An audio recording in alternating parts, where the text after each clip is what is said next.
అన్నా నమస్తే అన్న. నమస్తే అన్న. ఎందుకు వచ్చినా ఇంత ఎండలో కష్టపడి? ఈ రోజు నేను పార్టీ జిల్లా అధ్యక్షులుగా ఉన్నాను. వికలాంగుల జిల్లా అధ్యక్షులు వైఎస్ఆర్సీపీ గుంటూరు జిల్లా.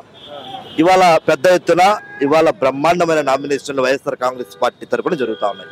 ఇవాళ ఈ రాష్ట్రంలో జగన్మోహన్ రెడ్డి గారు మరలా ముఖ్యమంత్రి చేయడానికి ప్రజలు సనసిద్ధంగా ఉన్నారు.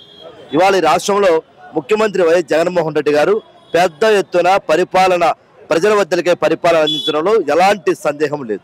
అది అవ్వాతాతలు కావచ్చు, అలాగే పేద ప్రజలు కావచ్చు, అలాగే వికలాంగులు అంగవైకల్యమైనటువంటి మేము కావచ్చు.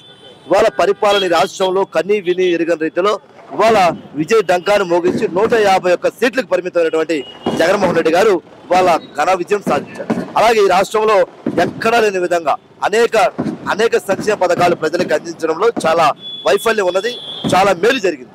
ఈ రాష్ట్రంలో పేదవాడు బాగుండాలంటే, పేదవాడు ఆర్థిక పరిస్థితులు బాగుండాలంటే మరలా ఈ రాష్ట్రానికి ముఖ్యమంత్రి జగన్మోహన్ రెడ్డి గారికి కావాలి.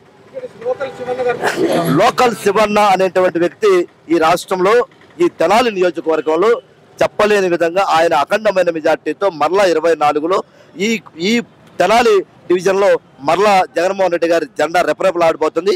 శివన్న మరలా కూడా ఎమ్మెల్యే కాబోతా ఉన్నాడు. మా వికలాంగుల సపోర్టు రాజశేఖర రెడ్డి గారి ముద్దుబిడ్డ తనయుడు జగన్మోహన్ రెడ్డి గారికి కట్టె కాళ్ళంత వరకు ఆయనతో పాటు మా ప్రయాణం. తెనాలిలో కూడా అన్నాపత్రి సౌకర్యం అంటే దివ్యాంగులు సైతం ఉంటాం.